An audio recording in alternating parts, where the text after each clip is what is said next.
Bonjour et bienvenue à Droit de réponse. Droit de réponse, c'est votre magazine dominical sur Equinox Télévision qui fait le round-up des principaux sujets d'actualité qui ont retenu l'attention de la presse au cours de la semaine qui s'achève. Et cette semaine, la presse est beaucoup intéressée une fois de plus, une fois encore, à la pandémie du coronavirus au Cameroun. Le pays franchit le cap de 500 cas confirmés pour 8 décès, devenant ainsi le pays le plus touché en Afrique subsaharienne. Et certains tabloïds comme le quotidien Le Jour de conclure que le Cameroun est mal parti. Une situation préoccupante qui amène à interroger l'efficacité des mesures gouvernementales décidées le 17 mars dernier. La stratégie de riposte gouvernementale contre le coronavirus est-elle grippée? Cameroun Tribune semble expliquer la flambée des cas de coronavirus dans notre pays cette semaine, plutôt par l'insouciance ou l'inconscience des compatriotes. Le préfet du Foundi, révèle le journal, dans sa parution de lundi dernier, a découvert que des passagers venus d'Europe et placés en quarantaine dans des hôtels de la ville de Yaoundé avaient fait entrer des prostituées, augmentant ainsi le risque de multiplication des cas. Une cinquantaine de professionnels du sexe, précise Cameroun Tribune, sont aux arrêts et la sécurité renforcée autour des hôtels en question. Afin de faire face à la propagation exponentielle de la pandémie du coronavirus au Cameroun, le Premier ministre, chef du gouvernement, a annoncé cette semaine la décision du président de la République de maintenir pour 2 semaines supplémentaires les 13 mesures édictées le 17 mars dernier. Des mesures jugées bonnes, mais insuffisantes et mal implémentées par des dirigeants jugé incompétent. C'est l'avis d'un médecin, le professeur Aimé Boni, médecin cardiologue, dans les colonnes du quotidien Le Messager cette semaine. Pourquoi pas, par exemple, envisager un confinement total, comme l'ont expérimenté beaucoup de pays qui obtiennent des succès? La nouvelle expression fait observer qu'avec 1200 cas de coronavirus et seulement 2 décès, l'Afrique du Sud vient de décider d'un confinement total, là où le Cameroun lance plutôt une campagne de dépistage massif. Et le Fonds spécial de solidarité nationale alors, dans quelles conditions peut-il être un appui salvateur? Il faut noter que le président de la République du Cameroun a décidé cette semaine de la création d'un fonds spécial de solidarité nationale. Paul Biya a instruit d'abonder en urgence le dit fonds à hauteur d'1 milliard de francs CFA pour le financement des opérations relevant de la stratégie de riposte contre le coronavirus. Une initiative qui fait déjà l'objet de violentes critiques selon le journal Émergence. Une initiative vouée à l'échec, observe le journal Le Messager, qui note que son initiateur, Paul Biya, est un loser. Il a échoué, note le journal, de la rue des écoles dans la lutte contre Boko Haram. Il a échoué dans la résolution de la crise dans le nord-ouest et dans le sud-ouest. Il a échoué dans la lutte contre Boko Haram et surtout, il a échoué, note le journal Le Messager, dans l'organisation de la CAN 2019. Et il échouera à coup sûr, conclut le journal, dans la lutte contre le coronavirus. Le journal prédit-il des jours sombres pour le Cameroun? L'évolution actuelle de la situation permet-elle d'être optimiste? La politique actuelle de gestion de la lutte contre le coronavirus est-elle la meilleure?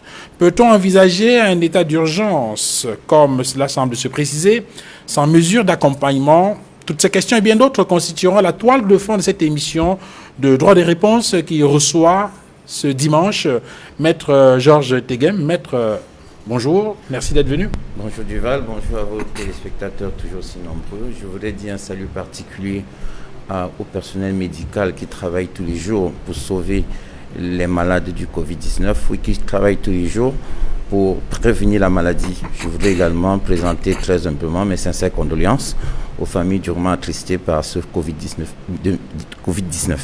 Merci Maître Georges Teghem d'être venu sur ce plateau. Vous êtes avocat au barreau du Cameroun et vous êtes communicant du RDPC, en tout cas celui qui a été choisi par le comité central du RDPC pour représenter cette formation politique sur ce plateau ce dimanche dans cette émission de droit de réponse. Maître Désiré Sikati, bonsoir.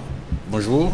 Bonjour Duval, bonjour à tous les téléspectateurs qui nous regardent. C'est un plaisir renouvelé pour moi de me retrouver dans votre studio, surtout en ce moment où vraiment le Cameroun, la population camerounaise est en train de souffrir le martyre d'une maladie qui n'est pas née ici, mais qui vient d'ailleurs et qui est malheureusement en train de causer beaucoup de tort aux familles.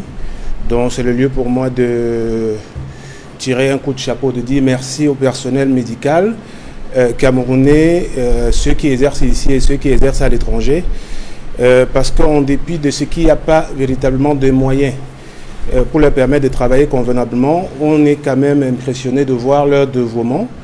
À travers cette maladie, le peuple camerounais est conscient qu'on a un personnel médical qui est compétent, que ce soit celui de la diaspora ou bien celui du Cameroun. Et si j'avais un chapeau sur ma tête, je pense que je l'enleverais pour dire chapeau à tout ce personnel médical. Merci Maître Désiré Sikati d'être là sur ce plateau ce dimanche. Vous êtes avocat au barreau du Cameroun et vous êtes militant du MRC, le Mouvement pour la Renaissance du Cameroun. Edmond Kamgia, bonjour. Bonjour Divan Favoua, je salue tous les copanélistes et affectueusement tous les téléspectateurs et téléspectatrices fidèles de cette émission. J'ai une pensée pieuse pour toutes les personnes ainsi que leurs familles qui ont été, toutes les personnes victimes du Covid-19 et la difficulté que vivent leurs familles et en particulier les personnels soignants qui commencent à être victimes du Covid-19. Je pense que l'heure est grave, il va falloir faire très attention et j'en appelle encore plus de solidarité entre les compatriotes. Merci Edmond d'être là. Vous êtes journaliste et consultant de droit de réponse. Vous avez la parole, vous la gardez, Edmond Kamgia. Je voudrais préciser que cette semaine, on a appris à travers un communiqué rendu public, c'était mercredi dernier précisément, par les services du Premier ministre, que le président de la République a donc décidé de maintenir pour 2 semaines supplémentaires les 13 mesures qui avaient été édictées le 17 mars dernier. Comment interprétez-vous, comment comprenez-vous cette mesure de renouvellement des mesures qui avaient été prises par le chef de l'État ? La première chose qu'on peut remarquer à travers la mesure qui a été prise et renouvelée, n'est-ce pas, le délai, la durée de cette période qu'il va falloir gérer avec beaucoup d'efficacité surtout, c'est que on a le sentiment que les populations ne suivent pas avec beaucoup de sécurité et beaucoup d'hygiène les prescriptions qui ont été faites par le Premier ministre et qui sont régulièrement rappelées par le ministre de la Santé publique. C'est la première chose qu'il faut noter. La deuxième chose, c'est que à leur corps défendant, je dis à leur corps défendant des populations, il y a cette cacophonie gouvernementale qui a été maintenue, alors que nous, les journalistes, ainsi que l'ordre des médecins, appelons à une véritable synergie entre les ministres et notamment au sein du gouvernement pour que le gouvernement parle d'une seule voix et que l'on sente effectivement que chacun des ministres contribue de manière efficace en collaboration avec le ministre de la Santé, en collaboration avec le Premier ministre, à ce que je pourrais appeler au freinage, parce qu'il faut freiner la propagation du virus au Cameroun. La troisième chose qu'il faut ajouter, c'est malheureusement un petit regret, c'est de dire qu'avant de prolonger de 2 semaines ce délai, il lui fallu faire une sorte de bilan. Et je n'ai pas le sentiment que le gouvernement a fait le bilan de la première période, parce qu'on est très vite monté lorsque l'on voit comment évoluent les cas. Nous passons rapidement du premier cas à plus de 500 cas et le nombre de décès qui évolue. Certes, il y a quelques cas de guérison qui rassurent, qui donnent satisfaction. Une dizaine. Il faut dire qu'il y a quand même des regrets, je le dis, parce que les cas vont augmenter encore davantage parce qu'il n'y a pas eu de réajustement. Parce que s'il y avait eu un réajustement, à travers le bilan que nous souhaitons vivement, le gouvernement aurait dû faire le point sur chacune des 13 mesures, voir qu'est-ce qui a marché et qu'est-ce qui n'a pas marché.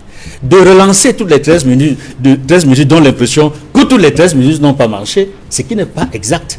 Et nous pensons, en définitive, pour continuer cette lutte qui est menée, nous le souhaitons avec beaucoup d'entrain par les populations et le gouvernement, que le gouvernement puisse davantage se concerter et que l'on sente qu'il y ait véritablement un lien entre ceux qui suivent la situation sur le terrain, le comité scientifique et les autorités administratives, ce que nous ne voyons pas. Maître Georges Teghem, entre autres éléments soulignés par Edmond Kamgia tout à l'heure, il y a bien évidemment la question de l'évaluation des mesures qui avaient été prises par le président de la République le 17 mars dernier.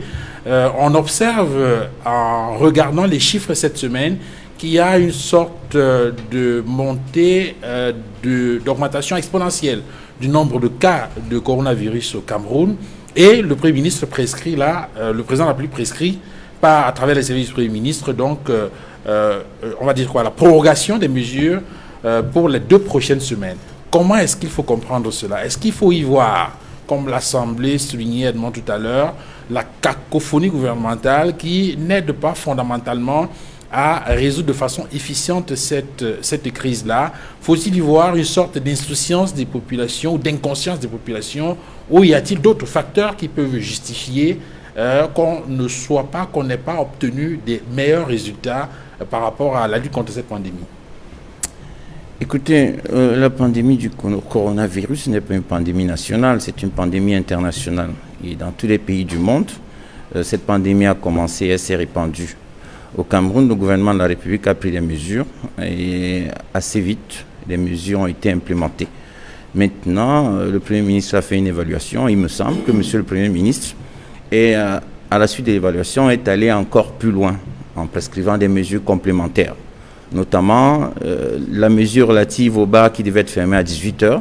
Il a demandé que désormais, ce soit plus seulement fermé à 18h désormais, que ce soit effectivement des ventes à emporter. C'est-à-dire, vous venez acheter votre boisson et vous allez consommer chez vous.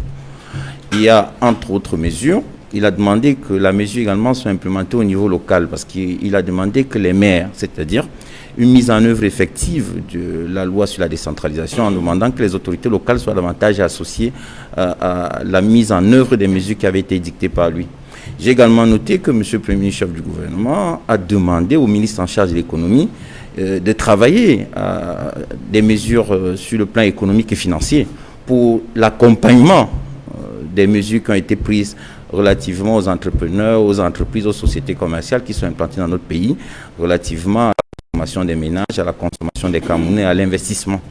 Et j'ai également noté que M. le Premier ministre, chef du gouvernement, et ça m'a beaucoup marqué, a pensé qu'il fallait également que nos partenaires, notamment le coordonnateur du système des Nations Unies, le coordonnateur du système de l'Organisation mondiale de la santé, et le coordonnateur du programme des Nations Unies, nous accompagnent. Je crois qu'il y a également un organisme américain qu'ils ont associé pour que le Cameroun soit accompagné dans la mise en œuvre des mesures visant à lutter contre le Covid-19. Ça peut dire quoi? Ça peut dire qu'il y a eu une sorte d'évaluation. Il y a eu une évaluation qui amène donc à ces mesures. Qui amène à des mesures complémentaires, parce qu'on a estimé que les premières mesures, si vous voulez, la pandémie continuait à se propager de manière un peu regrettable. Ceci dit, nous sommes en guerre. Le gouvernement travaille à trouver les meilleures mesures. Et je dois faire observer que la pandémie n'est pas une pandémie nationale. Et lorsqu'il y a une pandémie comme celle-là, il faut toujours parler avec beaucoup de circonspection. Et ce que j'apprécie, c'est que le gouvernement de la République ne va pas avec une certaine brutalité. Certes, on a un ministre de la Santé toujours au front, au travail, qui donne les bilans quotidiens, qui informe les Camerounais de manière quotidienne sur le travail qui est fait par le gouvernement. Nous notons également qu'un ensemble de membres du gouvernement l'accompagnent dans le travail qu'il fait de manière quotidienne. Et je dis encore une fois, lorsqu'il y a une pandémie comme celle-là, il faut faire très attention, il faut parler avec circonspection, parce que lorsqu'une pandémie commence, les gens évaluent, ou alors les spécialistes de la santé peuvent donner des orientations qui après s'avèrent plutôt inexactes. C'est ce que je voulais dire déjà sur le sujet pour commencer, en faisant toutefois observer que le gouvernement de la République travaille à l'amélioration des conditions. Mais tout au moins, vous reconnaissez, j'imagine, avec le Premier ministre chef du gouvernement, que les premières mesures, je veux dire, les 2 premières semaines n'ont pas porté les fruits escomptés. Écoutez, quand vous dites fruits escomptés, en réalité, lorsque vous dites fruits escomptés, les mesures étaient prises, mais on n'avait même pas encore une évaluation du nombre de personnes contaminées. C'est pour ça que le Premier ministre a prescrit le dépistage systématique. Donc, au fur et à mesure où on fera des campagnes de dépistage... Je voudrais rappeler qu'au cours d'une réunion d'évaluation par visioconférence présidée par le Premier ministre chef du gouvernement, c'est ce qu'indique Cameroun Tribune cette semaine, Joseph Dion-Gouté, présidé donc par le chef du gouvernement Joseph Dion-Gouté, le comité de supervision et de suivi du plan gouvernemental de riposte contre le coronavirus a souligné la nécessité de renforcer la mise en œuvre des mesures prises par le chef d'État et de veiller au respect du confinement des personnes mises en quarantaine et surtout de décentraliser le plan national de riposte.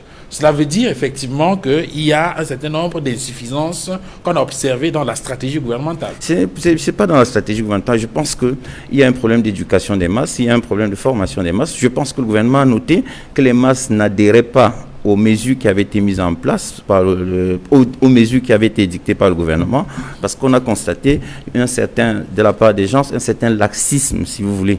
Et le gouvernement de la République, en faisant l'évaluation, a préféré aller plus loin en associant les personnes qui agissent directement sur le plan local avec les maires, en associant les propriétaires de vente emportée, en leur disant que désormais on ne veut plus que les gens boivent chez vous, qu'ils achètent et qu'ils aillent boire chez eux.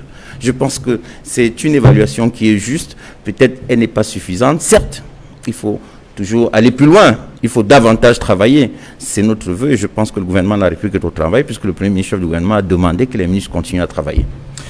Maître Désiré Sikati, on a appris à travers pas mal de tabloïds de cette semaine, et je voudrais choisir à tout hasard comme ça, Cameroun Tribune, qui a indiqué que alors que les pouvoirs publics s'attellent à faire respecter les mesures de restriction destinées à freiner la propagation du coronavirus, le préfet du Fouti a découvert cette semaine que des passagers venus d'Europe et placés en quarantaine dans quelques hôtels de la ville de Yaoundé ont fait entrer des prostituées, augmentant ainsi le risque de multiplication des cas.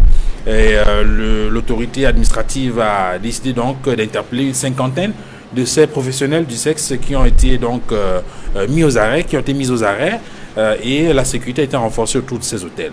Lorsqu'on prend en compte cet élément, le sentiment qu'on a, c'est que le facteur aggravant, c'est l'insouciance des populations. Est-ce que pour vous, c'est le principal élément où il faut conclure que la riposte gouvernementale est grippée?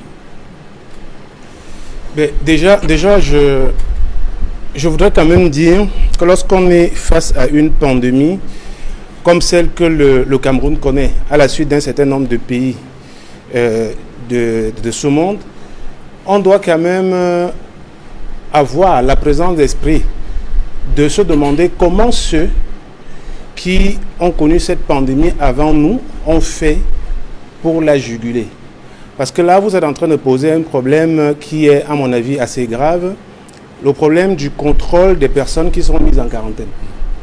Moi, j'ai vu en Chine, en France, en Italie, notamment en France, que lorsque des Français sont revenus de Wuhan pour la ville de Marseille, ils ont été mis en quarantaine dans des lieux où on s'assurait que personne ne pourrait se mouvoir à sa guise. Ça veut dire que la logique de la mise en quarantaine, c'est que on ne donne pas la possibilité à celui qui est mis en quarantaine de s'assurer lui-même, de décider librement s'il doit se déplacer ou pas, s'il doit recevoir des gens ou pas. Quand on met quelqu'un en quarantaine dans une situation de pandémie aussi grave que le coronavirus, je pense qu'il est du devoir de l'État de s'assurer que les personnes mises en quarantaine ne rentrent pas en contact avec d'autres personnes qui peuvent être contaminées et transporter la maladie dans la communauté. Donc là, vous avez posé un problème et logiquement, quand on regarde comment ça s'est passé en Chine, en France, en Italie, il y a une sorte d'union sacrée autour de la politique gouvernementale de lutte contre la pandémie. Une véritable union sacrée. Ce que vous ne percevez pas encore dans la stratégie. Non, je veux dire, lorsqu'un pays fait face, parce qu'en réalité, il s'agit d'une véritable guerre sanitaire. Lorsqu'un pays est en guerre contre une entité étrangère, le pays a besoin de la communion de tout son peuple. Ça veut tout simplement dire que dans le cas du Cameroun, normalement, nous devions parler à l'unisson des stratégies de lutte contre le coronavirus. Mais aujourd'hui, moi, je dois avouer que malgré ma volonté d'être dans une logique de parler à l'unisson d'union sacrée, je dois quand même reconnaître qu'on ne peut pas faire l'unisson sur ce qui marche mal. On ne peut pas faire l'union sacrée sur ce qui ne marche pas. Tout à l'heure, vous avez fait allusion à ce qu'il y a de cela 2 semaines, nous étions quand même dans des cas que je pourrais qualifier encore de cas mineurs. On est parti de 2, 3. En l'espace d'une semaine, on passait de 2 cas pratiquement à 10 cas. Aujourd'hui, le ministre a dit hier qu'on est à 554 cas. Je suppose qu'aujourd'hui, il va nous donner les nouveaux chiffres et que le nombre de cas ira encore à la hausse. Mais j'ai envie de me poser la question de savoir comment ça se fait qu'un pays comme l'Angola, parce que j'ai essayé de regarder, un pays comme l'Angola qui a pratiquement la même population que le Cameroun, qui a connu cette pandémie au même moment que le Cameroun, se retrouve aujourd'hui avec pratiquement, je pense, avoir fait 10 cas déclarés. 10 cas déclarés avec 0 décès. Et que le Cameroun... Alors d'ailleurs, je voudrais préciser que l'Angola a, de par son tourisme, reçoit beaucoup plus de touristes par an que le Cameroun. pratiquement 10 fois plus que le Cameroun. Donc, le taux de visite des étrangers en Angola est plus élevé que qu'au Cameroun. Comment ça se fait qu'un pays comme ça se retrouve aujourd'hui avec pratiquement 10 cas déclarés et que le Cameroun, en l'espace de 2 semaines, se retrouve à 554 cas? Donc, je pense que ça met en évidence le problème de la mauvaise gestion de la crise. Ça, on ne peut pas le nier. Parce qu'une chose est de mettre sur pied des mesures. Les mesures du Premier ministre, elles sont salutaires. Nous l'avons dit d'ailleurs lorsque celles-ci ont été rendues publiques le 17 mars. Mais maintenant, il faut reconnaître que ces mesures ne marchent pas parce qu'il n'y a pas un accompagnement des pouvoirs publics pour s'assurer que les personnes qui doivent respecter les mesures les respectent. Tout à l'heure, quand j'arrivais ici, je suis passé par le marché de Bonamoussadi. Je me suis rendu compte que là-bas, tout le monde se comporte comme si de rien n'était. Les gens se mélangent, les gens... je ne parle même pas de distanciation parce qu'il n'y en a pas. Vous verrez à peine quelqu'un qui porte un masque sur son visage. À peine. Donc, à côté de l'insouciance, parce que l'insouciance de la population camerounaise n'est que la conséquence de la mauvaise gouvernance. Ou à côté, je dirais, elle n'est que la conséquence de ce que la crise, la gestion de la crise est mal appréhendée. On ne peut pas se contenter de prendre des mesures, de dire le Premier ministre a pris des mesures, mais lorsqu'on voit bien que même dans l'implémentation des mesures sur le plan pratique, il y a quand même beaucoup d'entorses entre les différentes administrations. Je vais prendre encore un autre exemple. Il y a de cela 3 jours, le gouverneur de la région de l'Est prend une décision pour dire désormais la vente des boissons à consommer sur place est interdite. Hier, le gouverneur de la région littorale a pris la même chose. Mais jusqu'à maintenant, je peux me tromper, mais je doute fort que je sois en train de me tromper. Je n'ai pas vu les gouverneurs des 8 autres régions prendre la même décision. Ça veut dire qu'en fait, on est dans une situation où il y a une décision prise par le Premier ministre, mais on laisse la latitude à tous ceux, les collaborateurs du Premier ministre, de l'implémenter chacun à sa guise. Et ça pose un véritable problème. L'autre chose, c'est quoi? L'autre chose, c'est que quand hier, j'ai lu une décision qui a été rendue officielle ou rendue publique par le directeur du port autonome de Douala, qui exigeait désormais le port du masque dans l'enceinte du port, que ce soit par le personnel du port autonome de Douala ou également toute personne. Oui, mais ça, c'est une très bonne décision. Excusez-moi parce que je voudrais m'appuyer, je voudrais mettre un accent particulier dessus parce que lorsqu'on est face à une administration qui donne l'impression d'être dépassée, il faut bien qu'à un certain moment, les citoyens se disent que notre vie, si elle dépend de nous, nous-mêmes devons penser des stratégies pour ne pas se laisser emporter aussi facilement. Moi, j'ai vu un pays comme la Corée du Sud et même Hong Kong. Dans ces deux zones-là, dans ces deux pays, vous allez constater que le nombre de cas déclarés par rapport à la Chine, et il faut dire d'ailleurs que que ce soit Hong Kong, que ce soit la Corée du Sud, tous ces pays sont pratiquement tout près de la Chine. Donc, si on suit avec logique le taux de contamination qui s'est déclaré en Chine, qui a prévalu en Chine, logiquement, on aurait pu avoir un taux similaire à Hong Kong, un taux similaire en Corée du Sud. Mais seulement, on se rend compte aujourd'hui que ce soit Hong Kong ou la Corée du Sud, pratiquement, l'administration a cantonné la maladie, est en train de contrôler. Et pourquoi? Et il n'y a pas eu de confinement total. Tout simplement parce qu'ils ont eu la présence d'esprit de demander à tout le monde de porter le masque. Je dis bien à tout le monde. Parce qu'on va, à un certain moment, j'ai entendu certains communicateurs du gouvernement dire le Cameroun n'a pas les moyens de supporter un confinement total. Je veux bien le croire, on n'a pas les mêmes moyens que la Corée du Sud. Mais qu'on ne fasse pas croire aux Camerounais qu'il est impossible de demander à chacun, je dis bien chaque Camerounais de façon obligatoire, de porter un masque facial pour se prémunir contre la maladie. Je vais vous dire encore une autre chose. Le constat que moi je fais, c'est quoi? C'est que l'administration camerounaise prend des décisions, mais laisse la latitude aux Camerounais d'interpréter. C'est chacun qui décide s'il peut respecter la distanciation ou pas. Le vrai problème, c'est que lorsqu'une décision est prise, elle doit être contraignante. Il faudrait que ceux qui prennent les décisions comprennent qu'on ne peut pas les laisser au bon vouloir des citoyens. Non. Excusez-moi, c'est important parce que j'insiste sur cette question. Je vais revenir là-dessus. Vous allez avoir la latitude de développer. Mais avant de donner la parole à Edmond, je voudrais recueillir l'avis de Maître Tegen là-dessus. Maître Tegen, finalement, de votre point de vue, s'il fallait hiérarchiser les obstacles à l'application efficiente des mesures gouvernementales, ce serait quoi? Parce qu'on a évoqué un certain nombre d'éléments. On a parlé par exemple de l'insouciance des populations. Il a évoqué là tout à l'heure le cas du marché de Bouna Moussadi, ou encore le cas, comme c'est d'ailleurs le cas dans plusieurs marchés, le cas de ces personnes qui ont été mises en quarantaine et qui sont parties des hôtels.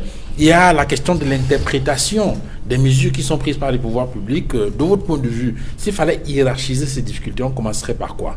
Pour que cela permette peut-être de voir exactement comment s'y prendre pour que demain soit meilleur. La première des choses, Duval, je le dis toujours, c'est l'éducation à la citoyenneté. Si tant que dans notre société, les gens ne se comprendront pas qu'il y a une administration qui existe, tant que dans notre société, les gens ne comprendront pas qu'il y a des organisations ou des instances qui prennent des décisions qui doivent être exécutées, il y aura un problème.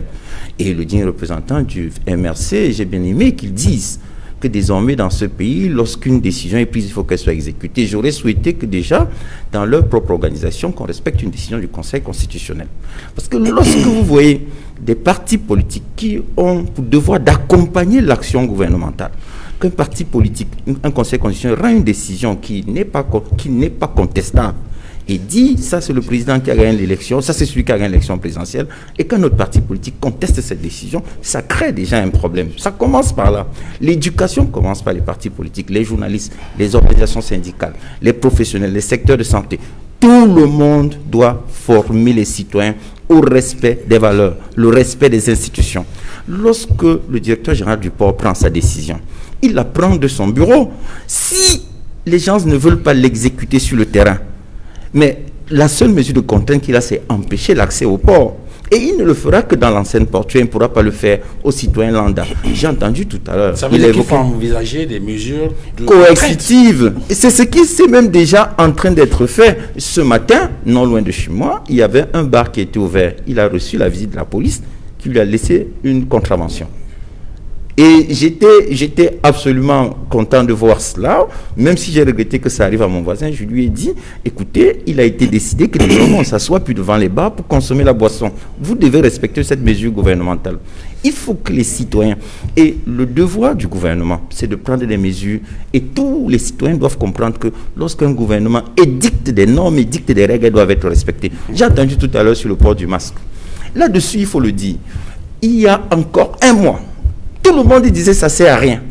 C'est pourquoi je dis, lorsqu'il y a une pandémie qui naît, elle commence à se propager, il faut aller avec beaucoup de circonspection, Duval. Si je le dis, c'est parce que lorsque la pandémie du sida est née, on a vu le scandale du sang contaminé en France, où ça a mis M. Fabius, Mme Georgina Diffois, dans des conditions très difficiles.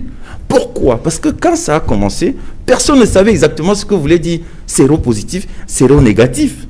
On a donc pensé que séronégatif voulait dire des personnes qui étaient infectées. Et vous avez vu le nombre de personnes qui avaient été contaminées par ce scandale qui a suivi toute sa vie.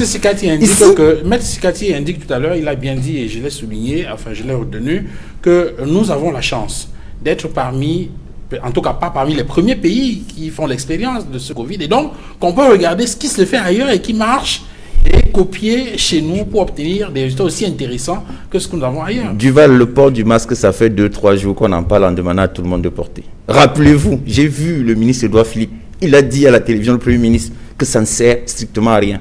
Le ministre de la Santé en France, il a dit que ça ne sert strictement à rien. Mais il y a 2-3 jours, il commence à demander à tout le monde de porter. À un moment, on disait que le port du masque est réservé au personnel de santé. Lorsqu'il y a une pandémie qui naît comme celle-ci, il faut toujours aller avec beaucoup de circonspection. Il faut que le gouvernement de la République continue simplement à travailler pour que l'ensemble des mesures qui sont prises ailleurs, qu'elles soient implémentées chez nous. Mais je voudrais ajouter en disant que nous sommes une société, nous avons des problèmes, et ce que nous devons penser à faire, c'est aller plus dans le sens de la prévention que dans le sens de la guérison. Alors, Edmond Kamgia, il y a quelques éléments sur lesquels Maître Teguin a insisté, la question de l'éducation des masses, mais il semble justifier ce que vous avez appelé tout à l'heure entre griffes cacophonie gouvernementale par le fait que tout le monde est un tout petit peu pris de court par cette pandémie. Ici d'ailleurs le cas de la France, où on observe très bien les tergiversations des membres du gouvernement dans la stratégie à mettre en place pour faire face à cette pandémie-là.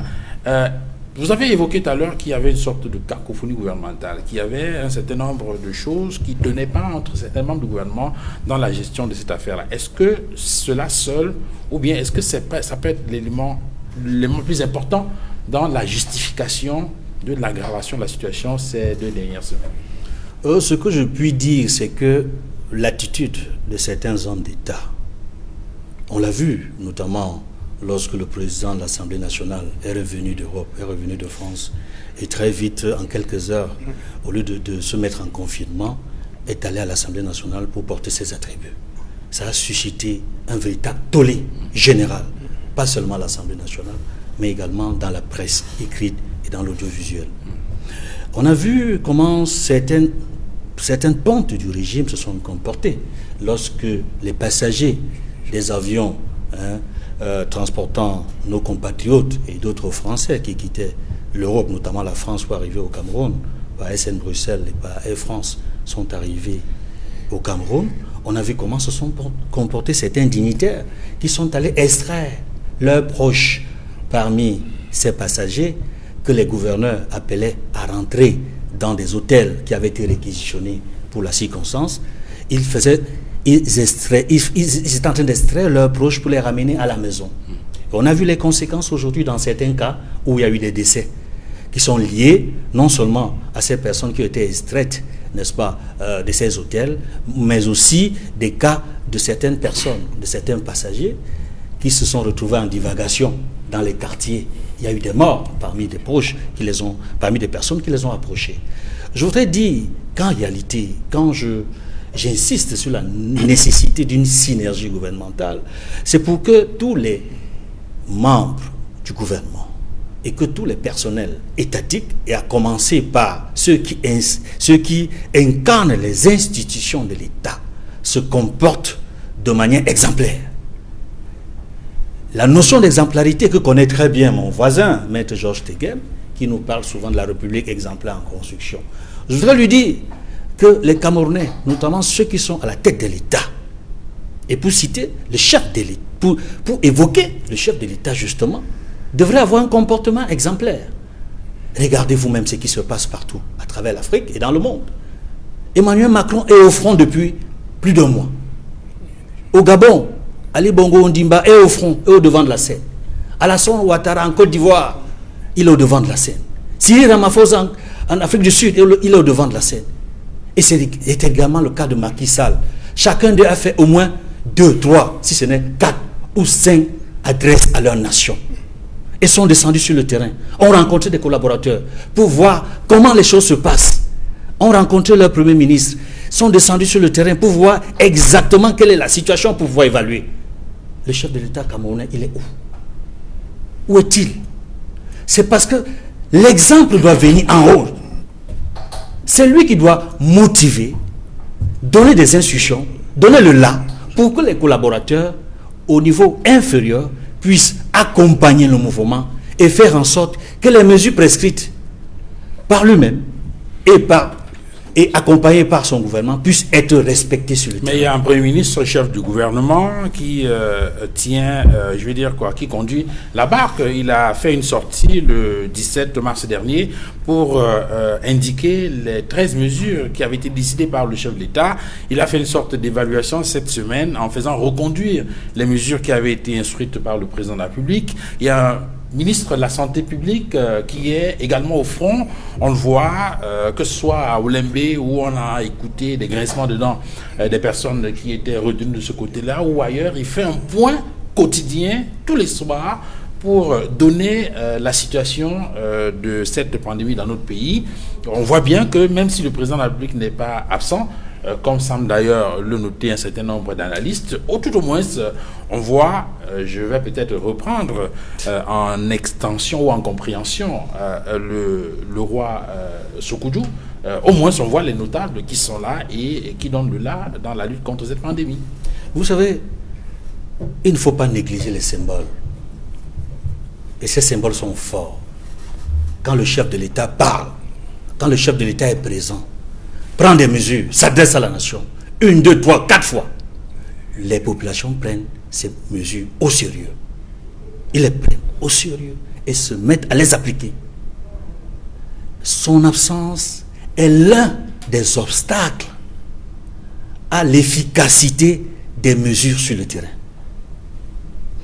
Le deuxième obstacle, je reviendrai là-dessus, c'est dans la notion qu'a évoquée tout à l'heure en passant Maître Sikati, il a parlé d'union sacrée. Revenons sur le concept d'union sacrée.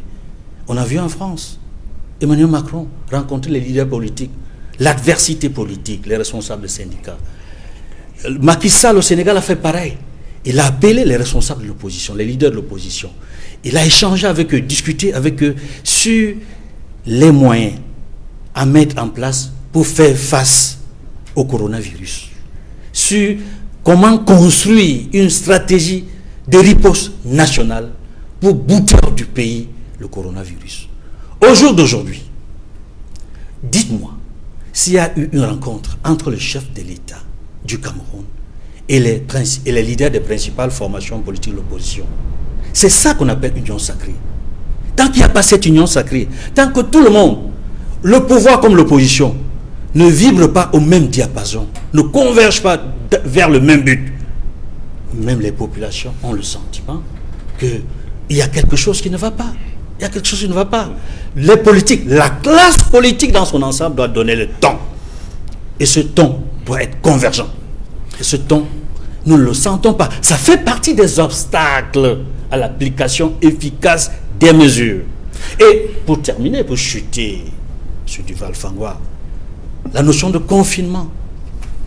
Récemment, au terme de la rencontre en vidéoconférence entre le Premier ministre, chef du gouvernement, et ses membres du gouvernement, ça s'est bien passé en vidéoconférence. Ils sont en confinement. Le Premier ministre, à partir de sa résidence, a communiqué avec les membres du gouvernement.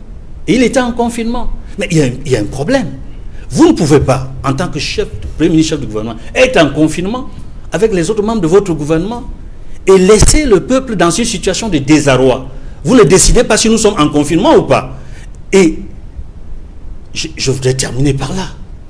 Peut-être qu'on va aborder cette question. On va revenir sur la question des mesures d'accompagnement. On ne peut pas prendre des mesures rigides, des mesures qui font en sorte que les entreprises, qui font en sorte que le secteur informel, qui font en sorte que tous ceux qui se battent au quotidien pour avoir de quoi nourrir leur famille ne soient plus en capacité de le faire.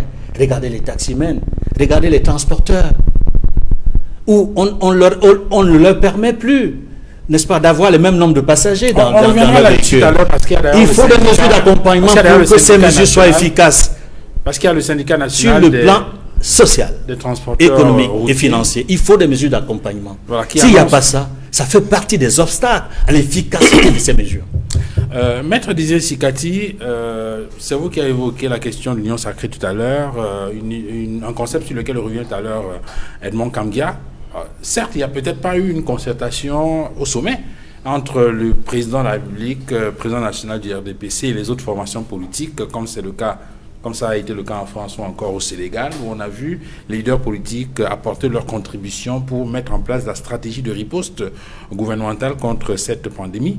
Mais tout au moins, on serait attendu à ce que les formations politiques, bien qu'il n'y ait pas cette union sacrée, apportent quand même leur pierre à l'édifice. Est-ce que c'est le cas avec votre formation, le MRC? Vous savez, Duval, moi je ne suis pas partisan du mélange tout. Lorsque vous avez à la tête d'un pays un régime qui prétend avoir gagné les élections, qui a un président qui prétend avoir gagné les élections, il faut être capable d'assumer les fonctions qui sont liées à la charte que vous avez revendiquée. Les partis politiques peuvent accompagner l'action gouvernementale, mais les partis politiques ne peuvent pas, du moins les partis politiques de l'opposition, et bien entendu le MRC ne peut pas se substituer à la puissance publique qui est incarnée par M. Biya. Donc, demander aux partis politiques de faire le même travail que ce que le RDPC ou son chef, M. Biya, aurait pu faire, c'est un peu demander aux partis politiques de donner le sexe des anges. Ce n'est pas ça le rôle des partis politiques. Les partis politiques accompagnent. Et je pense que depuis que cette pandémie est rentrée chez nous, le MRC a apporté sa contribution à travers des communications officielles du professeur Kamto. Et à chaque fois, vous êtes d'ailleurs témoin, la réponse que nous avons eue de l'autre côté, c'était une sorte de risée. Et on ne peut pas, dans ces conditions, faire croire que les partis politiques n'ont pas voulu s'associer au gouvernement pour résoudre le problème. Mais maintenant, je pense aussi qu'il faut, à un certain moment, admettre, parce que moi, j'avoue, j'ai jamais vu un pays en guerre avec son leader absent. Jamais. Nous sommes tous d'accord sur ce plateau. Et d'ailleurs, même ceux qui nous regardent sont d'accord pour cela. Nous sommes engagés dans une guerre sanitaire. Une guerre est portée par le chef des armées. Et il me semble qu'au Cameroun, le chef des armées, c'est M. Biya. C'est le président de la République. Il s'est imposé par la force. Nous l'avons accepté tel quel. Il doit assumer sa charge. M. Biya est le seul président de la République qu'on ne voit pratiquement pas depuis le commencement de la pandémie. Regardez tous les autres pays. Même les pays où le degré de contagion ou bien de contamination est largement inférieur à celui du Cameroun, vous allez voir que la parole de la politique sanitaire est portée par le président. Tous les pays. Donc moi j'ai du mal à comprendre comment un chef d'État, je suppose que peut-être il a peur de se faire contaminer aussi, mais moi j'avais l'impression qu'un président de la République doit privilégier la vie de ses citoyens avant la sienne. Parce qu'il est comme un pilote. Il est comme le capitaine d'un navire. Vous ne pouvez pas être capitaine d'un navire alors que le navire est sur le point de faire naufrage. Vous vous sauvez, vous laissez les passagers. Parce que le silence de M. Biya, moi je l'assimile à une forme de confinement et ce n'est pas normal pour un chef d'État. Ce n'est pas normal pour un chef d'État. Alors, le Premier ministre, nous savons très bien le contexte camerounais. Nous savons très bien comment le gouvernement fonctionne. Le Premier ministre au Cameroun est juste le premier des ministres.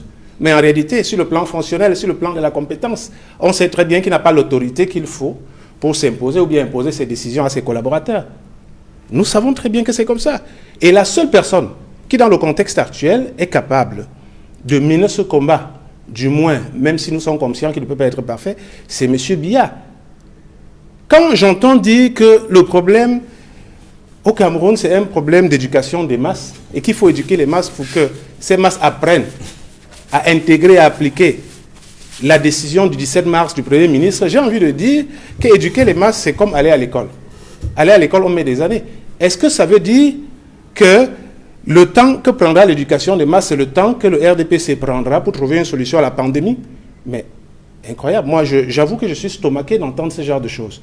Tout à l'heure, quand je parlais de puissance publique, moi, j'ai du mal à croire que nous soyons dans un pays où, lorsqu'il est question de traquer les militants du MRC, vous avez les forces de maintien de l'ordre qui sont partout. Mais je me pose la question de savoir où sont ces mêmes forces de maintien de l'ordre pour contraindre les gens à appliquer la décision du Premier ministre. Pourquoi il n'y a pas cette collaboration entre les différents services de l'État? Aujourd'hui, on voit le ministre de la Santé. Il est pratiquement dans un rôle de cavalier isolé. Et ce n'est pas normal. C'est pas normal. Le ministre de la Santé est dans un rôle de cavalier isolé qu'il joue à sa façon parce que quand on le regarde aussi, on a l'impression qu'il est devenu un reporter du nombre de morts, du nombre de... Bon, je parlerai du nombre de cas. Ça, c'est inquiétant. Oui, le rôle du ministre de la Santé n'est pas seulement d'alarmer les gens. Parce que regardez bien les communications du ministre de la Santé. Moi, je l'encourage pour le travail qu'il fait. Au moins, il est disponible. Mais moi, en tant que citoyen camerounais, j'ai envie d'écouter autre chose de la communication officielle du ministre de la Santé. Au lieu qu'ils disent chaque jour, on a eu tel nombre de cas, on a eu tel nombre de morts. J'ai envie de l'écouter me dire, il y a de cela une semaine, le président de l'Ordre des médecins disait que la région du littoral n'avait qu'une capacité de 14 lits pour recevoir des cas d'urgence et qu'entre-temps, le gouvernement a trouvé des solutions, comme on l'a fait au Nigeria, pour mettre sur pied une zone de prise en charge d'une capacité, par exemple, de 1000 lits avec des appareils respiratoires. Oui, mais comment vous pouvez expliquer le fait qu'un pays, le Cameroun, en général, ait 50 appareils respiratoires dans une situation d'urgence comme celle-là? C'est ça qu'on appelle les défaillances de la politique sanitaire du régime. Et lorsqu'on le dit, parce qu'il faut que les gens comprennent une chose. Mais maître, sur la question de l'éducation, si... je vous en prie. L'éducation, je suis en train de vous dire, l'éducation, ça prend le temps. Si vous voulez subordonner le règlement de cette pandémie à l'éducation des masses, ça veut dire que ça va prendre du temps. Est-ce que l'indiscipline dont on parle n'est pas le fait justement de ce que les gens n'ont pas encore pris fondamentalement conscience des enjeux? Non, c'est pas ça. Je vous ai dit, dans un État, pour ceux qui ont fait du droit administratif, il y a ce qu'on appelle l'État bénéficie de certaines prérogatives juridiques qu'on appelle la puissance publique. Ça veut dire que lorsqu'une décision est prise par une autorité administrative, l'autorité administrative a les moyens, à travers la force publique, de faire exécuter. Voilà, donc, quand je vous disais tout à l'heure, en France, j'ai vu que lorsque les personnes qui venaient de Chine étaient mises en quarantaine. Ces personnes étaient accompagnées par les forces de maintien de l'ordre. Ces personnes n'avaient plus la possibilité de se déplacer à leur guise. Mais quand j'entends qu'au Cameroun, des gens qui sont supposés être en quarantaine reçoivent des prostituées, je me pose la question de savoir où sont les... non, mais c'est très grave. Pourquoi? Parce que les mêmes prostituées qui sont à leur tour contaminées rentrent dans la société globale, contaminent davantage des gens. Et c'est comme ça qu'on se retrouve dans une situation de contamination communautaire. Et c'est ça les failles. Parce qu'il était du devoir... de ce gouvernement de s'assurer que les personnes... Parce que quand vous êtes en quarantaine, vous ne sortez même pas de votre chambre. Moi, j'ai vu des personnes en quarantaine dire que quand elles sont rentrées de l'étranger, elles n'étaient pas malades, mais c'est parce qu'on les a mises avec d'autres personnes qui étaient malades qu'elles ont été contaminées. Est-ce que c'est normal?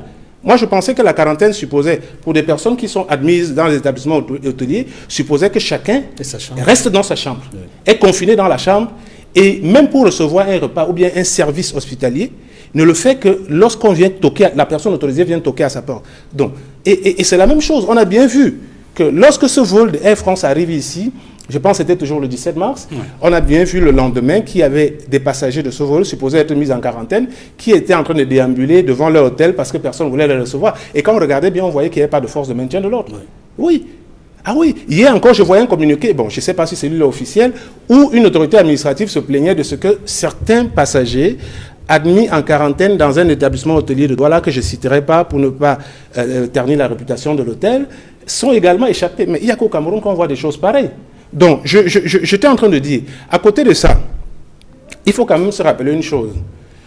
Lorsque nous disons que si l'État faillit, le peuple ne doit pas baisser les bras, ça veut dire quoi? Ça veut dire que le régime qui dirige le Cameroun donne l'impression qu'en fait, on est dans une situation où, à un certain moment, ce sera un sauve-qui-peut. Et moi, en tant que citoyen, je pense qu'il est du devoir de chacun d'entre nous d'être conscient que s'il y a une incapacité, une défaillance du système sanitaire étatique, nous devons nous-mêmes prendre les choses en main. C'est d'ailleurs la raison pour laquelle vous voyez sur les réseaux sociaux, les gens partagent toutes sortes de décoctions artisanales. De recettes. Voilà, c'est ça. C'est parce qu'on a vu que l'État a failli. Si vous regardez, allez dans les autres pays, que ce soit la France, la Chine, vous n'allez pas voir que des traitements thérapeutiques personnels et personnifiés des citoyens ont prévalu sur le traitement qui est préconisé par l'État. Il n'y a pas ça. Donc ça veut dire qu'il y a un véritable problème qu'on ne peut pas nier. Moi, ce que je ne suis pas venu ici pour faire des querelles politiciennes, comme monsieur Maître Tegem du RDBC a semblé dire, rentrer sur les affaires du Conseil constitutionnel. Je pense qu'on est dans une situation critique où chacun doit accompagner les pouvoirs publics. Donc nous disons, moi en ce qui me concerne, le conseil que nous donnons au MRC, parce que pour le moment, on constate très bien que le gouvernement semble ne pas donner la priorité à un confinement total, parce qu'il n'aurait pas les moyens de le financer. Mais le constat que j'ai fait à travers d'autres exemples concernant d'autres pays, j'ai dit à Hong Kong, par exemple, les gens portent le masque. Donc, je voudrais, nous, au MRC, nous interpellons les Camerounais pour qu'ils portent systématiquement le masque. L'avantage du masque, c'est que, parce que les experts, je ne suis pas expert de la question, je ne suis pas médecin, je ne suis pas virologue, mais les experts disent que le virus est contaminé. Le virus rentre dans le corps de chacun, soit par la bouche, soit par le nez. Donc, si nous portons chacun d'entre nous le masque, comme en Corée du Sud, comme à Hong Kong, ce qui va se passer, c'est que même notre main que nous pouvons déposer sur des surfaces contaminées n'aura pas un contact immédiat avec nos zones buccales, avec notre nez. Ce qui va se passer, c'est que même la personne qui parle à côté de nous, même si elle ne respecte pas forcément la distanciation, n'est-ce pas? Cette personne-là, l'expectoration qu'elle envoie, les particules qui sortent de sa bouche ne rentrent pas forcément dans notre bouche, dans notre nez. Donc chacun d'entre nous, maintenant le problème de la disponibilité des masques. C'est ça. Parce que d'aucuns m'ont dit qu'il n'y a pas assez de masques. J'ai encore écouté, nous sommes tous sur les réseaux sociaux, parce que cette pandémie a mis les gens dans une situation de stress où on est obligé de chercher une solution partout. J'ai vu des médecins dire sur les réseaux sociaux que le masque médical n'est pas le seul masque qui peut être utilisé par tout le monde. Donc il est possible, certains ont même dit même des simples bandanas, vous pouvez les attacher, couvrir votre nez et votre bouche avec des simples bandanas. Aujourd'hui, on voit bien qu'il y a des couturiers, des tailleurs artisanaux, couturiers artisanaux au quartier qui fabriquent des masques. Les experts disent que ces masques-là protègent à 92%. C'est le masque médical qui protège à 95-96%. Et nous citoyens, n'avons pas besoin de ce masque médical parce qu'au quotidien, le médecin, lui, il l'utilise parce qu'il est rapproché du malade. Donc, je voudrais interpeller les Camerounais, il ne faut pas se laisser faire. Ça ne sert à rien de dire nous sommes abandonnés par le gouvernement et de se laisser mourir. Utilisons les masques. La Corée du Sud utilise les masques. Or, quand on utilise les masques, le degré de contamination est largement inférieur. Il est, je dirais même, 0,1% de celui qu'on voit en Italie, en France. Edmond Kamgia, lorsqu'on écoute, oui, vous prendrez la parole tout à l'heure, M. Tegen, lorsqu'on écoute les uns les autres sur le plateau, lorsqu'on regarde l'évaluation des mesures qui ont été prises, l'implémentation sur le terrain et les résultats qui ne semblent pas satisfaisants, on a envie de conclure, hein, comme le confrère Le Jour qui a titré cette semaine « Le Cameroun est mal parti ». Encore qu'à côté de cette situation assez préoccupante, il y a des syndicats de transporteurs qui menacent de faire grève à partir de demain, lundi, si les protestations, les doléances qui ont été posées, qui ont été donc annoncées et qui ont été soumises donc au pouvoir public ne sont pas prises en compte. Est-ce qu'on peut régler cette affaire à travers des mesures d'accompagnement? Oui, en fait, c'est la solution. Il faut des mesures d'accompagnement sur le plan social, sur le plan économique, sur le plan financier. Parce que sans les mesures d'accompagnement, nous ne parviendrons pas à faire appliquer de manière efficace les prescriptions de l'OMS et les prescriptions gouvernementales dans le contexte actuel au Cameroun. Et vous le dites si bien, les transporteurs se sont réunis et menacent de faire grève à partir de ce lundi. Une grève qui risque d'être illimitée si les responsables syndicaux ne sont pas entendus, ne sont pas écoutés par les autorités compétentes, les autorités administratives. Quand nous parlons des mesures d'accompagnement, il faut le dire et c'est clair. Nous parlions tout à l'heure, il y a un moment, de la situation que vivent les transporteurs, les chauffeurs taxis, ainsi que les transporteurs interurbains qui partent d'une ville à une autre. Quand on dit par exemple aux chauffeurs taxi, vous ne porterez plus 4 passagers, il y aura plus que 2 passagers derrière, 1 devant. Donc il y a de la place laissée vide dans chaque taxi. Qui va payer la note? Est-ce le chauffeur taxi? Est-ce son propriétaire? Lorsque le ministre des Transports dit que les cars qui transportent 70 places par exemple, ne transporteront plus que 50 places, ou que les cars qui transportent 32 ou 35 places ne vont plus porter que 20 passagers, et le reste des passagers qui ne pourront pas transporter, c'est un gros manque à gagner. Et il nous semble que le gouvernement aurait dû réfléchir sur toutes ces mesures avant même de les prescrire. C'est-à-dire en sachant que lorsqu'on dit aux transporteurs de ne pas porter tel ou tel nombre de passagers, voici ce qu'en retour le gouvernement vous propose. Ça peut être la baisse du carburant, ça peut être la baisse de certaines taxes, ça peut être la baisse de tel ou tel frais. C'est pour dire qu'en réalité, et le GICAM récemment a pris un certain nombre. Oui, avant d'arriver sur la situation du GICAM, en restant sur ces mesures, Edmond Kamgia, certains analystes soutiennent que dans une situation de guerre, chacun doit faire des sacrifices pour que les choses puissent avancer. Je suis d'accord.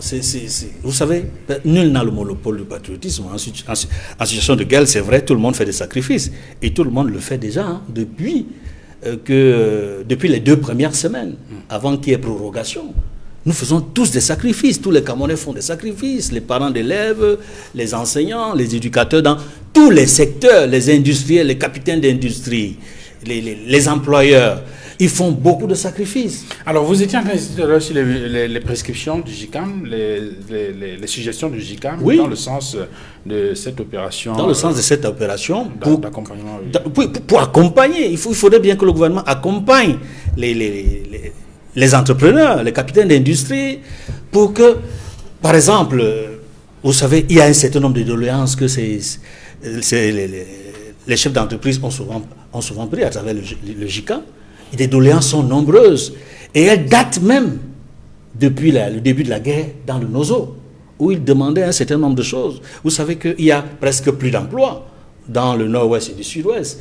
Le deuxième employeur de l'État, la CDC a presque mis la clé sur le paillasson, ça ne fonctionne plus. C'est des milliers d'emplois qui sont perdus. C'est des dizaines de milliers de familles qui sont en divagation. Et il faut des solutions à cela. Et je disais donc qu'il y a un certain nombre de mesures qui doivent être d'ordre fiscal, en ce qui concerne les taxes fiscales aux douaniers, qui doivent être prises.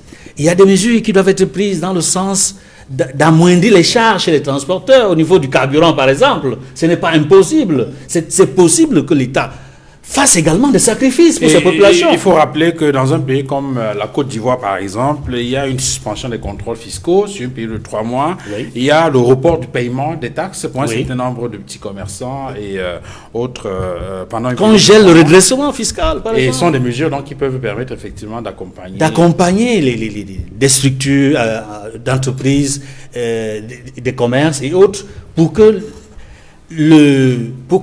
dans le train-train quotidien, on n'ait pas le sentiment que les entreprises payent un peu trop la note, que les transporteurs payent un peu trop la note, et que le citoyen camerounais peut survivre. Voyez-vous, il y a des pays dans lesquels l'État a décidé de prendre sur lui les frais d'électricité, les quittances d'eau pendant 3 mois.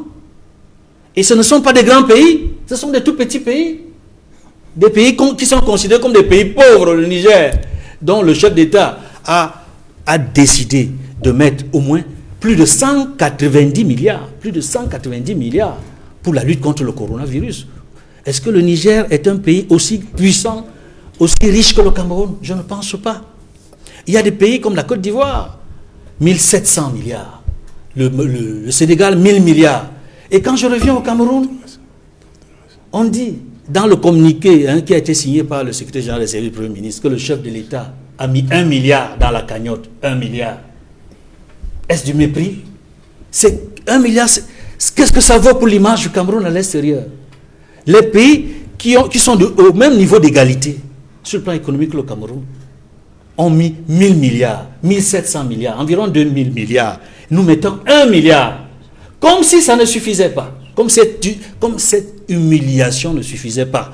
Qu'on dise que le chef d'État a mis un seul milliard de francs CFA pour sauver la vie des Camerounais. On demande aux Camerounais eux-mêmes, dans une sorte d'opération, coup de cœur, dans un fonds de solidarité, de contribuer une fois encore, alors qu'on n'a jamais eu le bilan du coup de cœur de la Coupe du Monde 1994. On n'a jamais eu le bilan clair, complet, des contributions faites dans la guerre contre Boko Haram.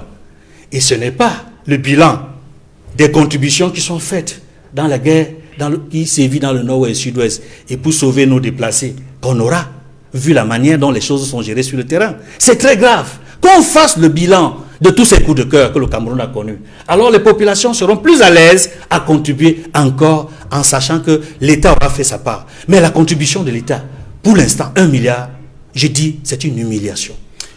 Maître Georges Teghem, puisque nous sommes dans la recherche des solutions pour être plus efficients dans la lutte contre Boko Haram, il y a un certain nombre de choses qui ont été suggérées en faisant une comparaison avec ce qui se passe sous d'autres cieux. On a vu qu'il y a des pays où d'ailleurs on a décrété l'état d'urgence. Dans le cas du Cameroun, la question que les uns des autres se posent, c'est de savoir si on peut y aller, je veux dire, aller à cet état d'urgence-là sans qu'il y ait de véritables mesures d'accompagnement. Est-ce que vous avez le sentiment que le fonds spécial de solidarité nationale qui vient d'être institué par le chef de l'État peut être une mesure qui peut nous conduire progressivement vers cet état d'urgence et d'autres mesures beaucoup plus fortes qui permettraient de déboucher sur des résultats beaucoup plus intéressants dans la lutte contre cette pandémie du coronavirus? Le Premier ministre du gouvernement, lors de la vidéoconférence, l'a bien dit. Il a laissé le soin au ministre de travailler pour proposer des solutions efficientes au gouvernement. Ouais. Mais j'ai entendu des choses du Val, il faut m'excuser, je suis obligé de répondre. J'ai entendu déjà, je ne vais pas m'associer, étant sur ce plateau, qu'on dise que le Niger est un petit pays. Nous sommes un pays, nous respectons les pays qui sont comme nous. Nous respectons chaque État et chaque État mérite un minimum de respect. Étant sur ce plateau, je ne peux pas accepter de m'associer lorsqu'on dit que le Niger est un petit pays. Okay. Notre devoir, c'est de respecter tous les autres pays qui sont nos partenaires, avec lesquels nous travaillons, notamment dans la lutte contre Boko Haram. Et j'ai entendu également que, du digne représentant du MRC qu'il faut que les gens portent des masques. Je ne sais pas, il parle, je ne sais pas s'il se rend compte qu'il n'a pas de masque. Je ne sais pas s'il se rend compte que ce qu'il dit aux gens, s'il parle aux gens qui l'écoutent et qui réfléchissent. Et puis, j'ai entendu tout à l'heure également sur la réunion des syndicats ou alors le préavis de grève. Je peux vous rassurer que M. Sikati a son masque. Hein, et il a juste enlevé au moment où pour communiquer. Il ne sait même pas dans quelles conditions on doit porter le masque. Et je vais vous expliquer tout à l'heure. Vous rentrez dans un débat dont vous ne maîtrisez pas les contours. Absolument. Le masque ne se porte pas. Il y a une distanciation entre vous et votre copanéliste. Moi qui suis en train de vous parler, je suis à 3 mètres de vous. On porte le masque parce qu'on évite les expectorations. Donc vous portez un masque alors que vous ne courez aucun risque. Vous êtes la première personne que je vois en train de parler dans un micro sur une chaîne de télé dans le monde avec un masque. C'est la toute première fois que je vois ça. Vous avez la parole. Merci pour la leçon. En attendant que vous soyez médecin, moi, la leçon, c'est on porte le masque, je le porte à tout. Même pour vous laver, vous portez le masque. Excusez-moi, le masque, on le porte, même sur un plateau de télévision, et je vois tous les jours les gens se porter des masques. Alors je porte le mien pour être prudent. Parce que les médecins l'ont dit, parce que les spécialistes l'ont dit. Et puis je suis embêté que lorsque je parle que je sois interrompu. Vous avez parlé, j'ai pourtant pas trop aimé ce que vous avez dit, mais j'étais obligé de vous écouter. J'ai entendu tout à l'heure parler des questions des syndicalistes. Je voudrais faire observer que hier... Le syndicat national des transporteurs aussi. Syndicat national des transporteurs. Hier, il y a eu une réunion interministérielle, ministre du Commerce, ministre du Travail et ministre des Transports, avec les syndicats de transport. Des décisions ont été prises et le préavis de grève a été différé, en attente des mesures d'accompagnement telles que voulues ou alors proposées par les ministres en charge des questions économiques. Et puis, j'ai également entendu dire tout à l'heure que le ministre de la Santé intervient en prescrivant, en indiquant uniquement le nombre de morts. Et on a quand même félicité son intervention, ou alors un représentant du MSA a félicité son intervention. Je voudrais faire observer ici que le ministre de la Santé a bien expliqué aux populations que désormais, il y aurait plusieurs centres de prise en charge. Il a également indiqué que désormais, il y aura un dépistage systématique qui va démarrer dans d'autres régions. Ça veut dire qu'il a fait des propositions concrètes dans le sens de l'amélioration de la prise en charge des personnes malades de Covid-19. Et puis sur la fonction présidentielle, parce que là-dessus, je suis quand même très surpris. Mais Téguin, pour ne pas oublier, avant de vous redonner la parole. Je vais finir sur la fonction présidentielle. Non. C'est important. Avant la fonction présidentielle, je voudrais, pour compléter le développement que vous faites sur, je crois que c'est sur la question de la décentralisation des postes de prise en charge. Je crois qu'il y a une note récente du gouverneur de l'agence littorale qui indique qu'il y a des établissements hospitaliers qui sont désignés pour recevoir les personnes qui sont malades de coronavirus dans la ville de Douala. Voilà. On a cité l'hôpital gynéco-obstétrique de Yassar, l'hôpital de la Quintini, le CMA de Nkoulouloun, le CMA de Bonamoussadi et je crois l'hôpital du district de Lobaba. Voilà, merci Duval. Et puis sur la fonction présidentielle. Moi, j'entends des choses et puis je vais dire une chose. La fonction présidentielle, ça dépend de celui qui l'occupe. Chacun a une pratique de la fonction présidentielle. Il faut le dire, au Cameroun, le président Biya était Premier ministre. Et il a toujours dit, moi je suis président de la République, mon devoir c'est d'impulser, le Premier ministre pose les actes. J'ai encore sur mon bureau un entretien de l'ancien ministre Garga Amanadji. Il a dit qu'un jour il devait se rendre à un sommet de la conférence islamique. Il a rencontré le président Biya qui était Premier ministre à son domicile, il revenait du sport. Il lui a dit, je viens d'apprendre, c'était un dimanche, que je dois me rendre à un sommet de la conférence islamique. Le président Biya lui a répondu, j'ai l'entretien, c'est sur mon bureau. Lui a dit, et c'est pour ça que vous venez chez moi un dimanche, il dit oui. Et le premier ministre de l'époque, le président Biya, lui dit, je reviens du sport, mais attendez, moi je prends ma douche, je vais avoir votre ordre de mission de monsieur le président de la République. Ils sont allés ensemble à la présidence de la République, le président Biya est sorti avec son ordre de mission. Ce que je voudrais dire, c'est que pour le président de la République, Paul Biya, et il l'a dit dans un entretien à Jeune Afrique, il a dit, moi je suis président de la République, un premier ministre qui implémente les actions. Et je voudrais poursuivre en faisant observer qu'en 2001 au Cameroun, lorsque Pierre Mafani Moussonwe est premier ministre, il y a des ministres au Cameroun qui partent en mission sans informer le premier ministre. Il s'agissait notamment des ministres Kontchou Komeni et du ministre Edouard Kamfoum. Le gouvernement du 27 avril 2001, je donne les références. Il y a un remaniement qui intervient. Une circulaire accompagne le remaniement pour dire qu'il y a des ministres qui vont en fonction, parce qu'à l'époque, le ministre Conchou est ministre d'État. Il y a des ministres qui vont en mission sans informer le Premier ministre. Il dit ces ministres, c'était la circulaire qui accompagnait le gouvernement du 27 avril 2001. C'est-à-dire que pour le président de la République, Paul Biya, il y a un Premier ministre qui est au travail et il l'a toujours pratiqué. En 1991, il y a au Cameroun une tripartite. Elle est présidée par Feu Sadou Ayatou, Premier ministre. En 2019, il y a au Cameroun un grand dialogue national présidé par le Premier ministre, chef du gouvernement. Ça veut dire que pour le président Biya, ancien Premier ministre, et il le dit, je le dis pour avoir été Premier ministre, pour moi c'est le Premier ministre qui doit travailler. C'est-à-dire que pour lui, la fonction présidentielle, c'est une fonction où on prend des décisions stratégiques et on laisse au gouvernement le soin d'implémenter. Alors, ce qui est, si en 1900, on veut bien comprendre, je vais finir. Vous allez finir. Je vais vous relancer juste pour permettre qu'on comprenne bien. Oui. Donc, ce que vous êtes en train de dire aux téléspectateurs, c'est que le président Biya a une conception du poste de Premier ministre qui peut être différente de la conception du Premier ministre de façon classique. Hein. Je dis une chose, la fonction présidentielle du Val, et je veux faire du droit comparé pour mieux me faire comprendre. Lorsque le président Biya a pris le pouvoir, dans les années 87, il fait un discours, il dit « Je souhaite que les ministres que je nomme soient plus que par le passé responsables. » Ça veut dire que lui, dans son esprit, c'est plus aux gens qui travaillent sur le terrain. Et si vous partez dans des pays comme la France, il y a des présidents, actuellement le président est jupitérien. C'est-à-dire qu'il estime qu'il est Jupiter. Lorsque Chirac était là, il a eu un premier ministre qui l'impressionnait, c'était Alain Juppé. C'est-à-dire qu'il était subjugué par ce monsieur, éternel premier de la classe, qui pendant tout son parcours scolaire a dû tomber malade une fois parce qu'il a partagé sa place de premier de la classe. On l'appelait Anstrat. Chirac était subjugué. Et finalement, en 1997, il a fait une dissolution à l'Assemblée nationale et il n'a pas gouverné. François Mitterrand, on l'appelait Dieu. Je le dis et je vous dis, c'est pour dire que la fonction présidentielle, c'est chacun qui l'occupe, qui donne à cette fonction ce qu'il pense être la fonction. Maintenant, si le public estime, c'est incroyable. Monsieur, c'est comme ça la pratique. Il y a une chose, c'est la loi, une autre chose, c'est la pratique constitutionnelle. Je vous donne des références. Je vous donne des références. De Gaulle, c'était un président, c'était une idéologie, le gaullisme. Quand il s'exprime, la messe est dite. Personne n'a à le contrarier.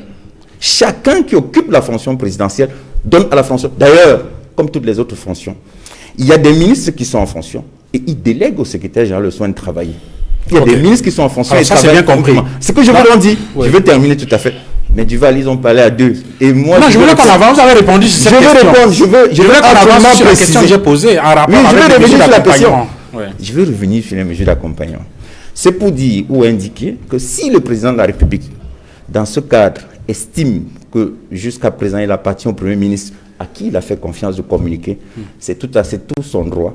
Et si le peuple camerounais n'est pas content, il y aura élection dans quelques années, il aura le devoir ou alors le droit de le sanctionner. Okay. Pour l'instant, aucun mandat n'est impératif. Maintenant, sur les mesures d'accompagnement du Val, je voudrais faire observer que lors de la réunion de jeudi dernier, qui était en vidéoconférence, le Premier ministre chef du gouvernement a saisi les ministres en charge des questions économiques pour leur dire de prendre ou alors de faire des propositions concrètes, de travailler à la mise en œuvre des propositions concrètes d'accompagnement sur le plan financier. Je vais également observer qu'il y a une différence qui se fait sur ce plateau entre, et ça me surprend, entre l'État et les citoyens. Duval, il n'y a pas de différence entre l'État et vous et moi. C'est nous qui formons l'État. Si l'État prend une décision d'affecter 1000 francs, vous allez payer. C'est incroyable. Si l'État, je dis l'État, c'est nous qui travaillons. Nous créons la richesse et on participe à l'effort national de construction. À travers nous, quand nous cotisons, le principe de l'unicité des caisses, l'État a une caisse. Donc lorsque l'État fait un effort, c'est nous qui faisons des efforts. Puisque l'effort de l'État sera payé par nous. Forcément. Donc, moi je ne sais pas pourquoi on réussit toujours à faire cette grande différence entre la participation des citoyens à l'effort national de lutte contre cette guerre qualifiée de guerre sanitaire à juste titre et les citoyens qui doivent participer à l'effort national de lutte contre cette guerre qui est pourtant une guerre mondiale. Donc, contrairement à ce qu'ils pensent, pour vous, ce fonds spécial de solidarité nationale décidé par le chef d'État va réussir. Hein, parce que si on suppose que si le chef d'État sollicite à nouveau ses compatriotes, c'est qu'il a eu du succès dans les opérations antérieures. C'est encore prématuré. C'est encore prématuré, Duval. Toutes les décisions qui sont prises, et je l'ai dit en commençant, dans le cadre de la lutte contre cette guerre sanitaire, sont des mesures d'urgence. Ce sont des mesures qui sont prises de manière urgente. Il n'y a pas le temps de consulter. Parce que la guerre a trouvé tout le monde. La guerre a surpris tout le monde. Puisque ça a commencé en Chine, chacun regardait en disant que c'était l'affaire de la Chine. Jusqu'à ce qu'on se retrouve aujourd'hui avec cette mesure et tout le monde est engorgé par cette maladie qui, je le souhaite, ne fera pas de ravages chez nous. Très bien. Maître Désiré Zikati, on a bien observé à travers une récente communication du président national du MRC que lui et le MRC semblent, partager cette mouvance de la solidarité nationale. Peut-être que la différence pourrait se situer au niveau de l'approche. Qu'est-ce que vous pensez de ce fonds de solidarité nationale qui a été initié par le président de la République? Est-ce qu'on peut compter sur une initiative comme celle-là pour accompagner les mesures gouvernementales au moment où certains estiment qu'on avance progressivement vers une sorte d'état d'urgence? Oui, bon, je vais vous répondre, mais permettez-moi en 2 petites secondes de dire 2 petits mots aussi. Sur ce plateau, je pense que les règles de distanciation les prescriptions liées à la distanciation sont respectées. Vous qui me posez la question, vous êtes pratiquement à 3 mètres de moi. Et moi également qui parle ici à 3 mètres de M. Tegem. Pareillement pour Edmond Kamgia qui est à 3 mètres de moi. Je n'ai donc pas besoin d'avoir un masque. Et les règles sont pratiquement les bonnes pour M. Tegem, dont lui seul et seul, il sait pourquoi il utilise un masque sur un plateau. D'ailleurs, je disais qu'il est le seul que j'ai vu dans le monde en train de faire ça. Voyez-vous, vous avez posé une question qui est... Je pense que je l'avais déjà introduite dans mes propos précédents. J'ai dit, lorsque le gouvernement est absent ou est insuffisant dans les mesures à prendre, le gouvernement dit clairement au peuple que chacun doit se débrouiller comme il peut. Et étant donné que les partis politiques ne doivent pas être aux côtés du peuple seulement durant les périodes électorales, il est du devoir d'un parti public républicain dans une période de crise comme celle-ci, où on constate, je dis bien, que le régime a abandonné les populations. Il est du devoir du MRC d'apporter sa contribution pour que la pandémie soit jugulée. C'est de ça qu'il est question. Alors, vous avez parlé du Fonds Survie Cameroun. Le Fonds Survie Cameroun, c'est quoi?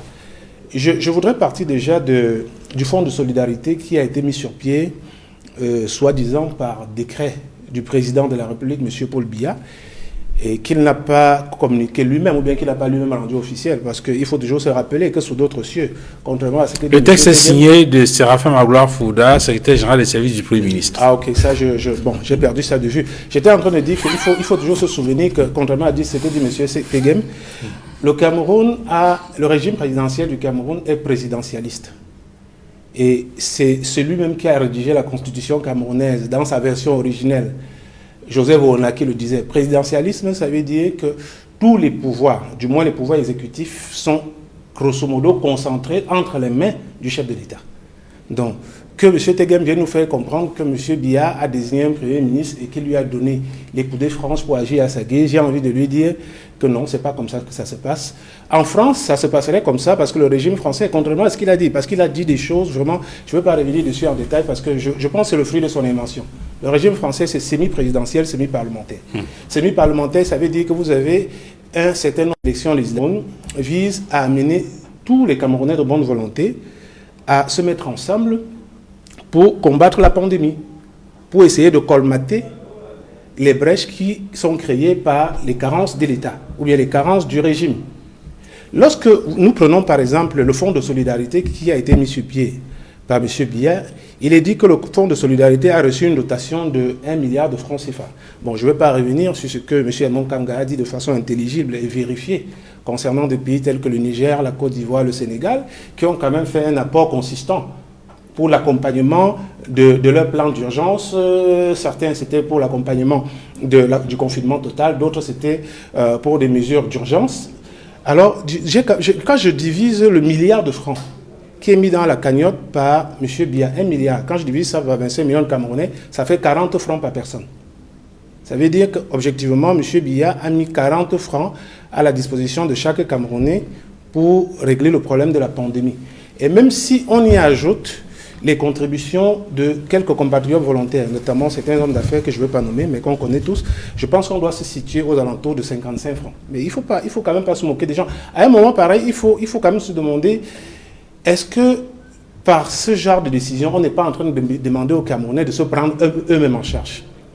Ben c'est dans cette mouvance donc le MRC, parce que si vous lisez bien le communiqué du professeur Kamto, vous verrez qu'il a commencé par exposer les défaillances de l'État qui est censé mettre sur pied une politique sanitaire globale pour tout le monde.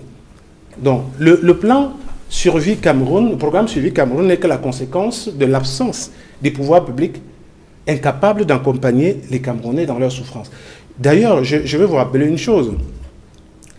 Est-ce que vous savez qu'aujourd'hui, lorsque le président du Conseil de l'ordre des médecins disait qu'il n'y a qu'une capacité de 14 lits dans toute la région du littoral pour recevoir les cas d'urgence du Covid-19, est-ce que vous savez par exemple que le médecin Michel Chouamou qui est décédé, il a fait le tour de tous les hôpitaux, mais on n'a pu l'accueillir nulle part, parce qu'il n'y avait aucun lit disponible.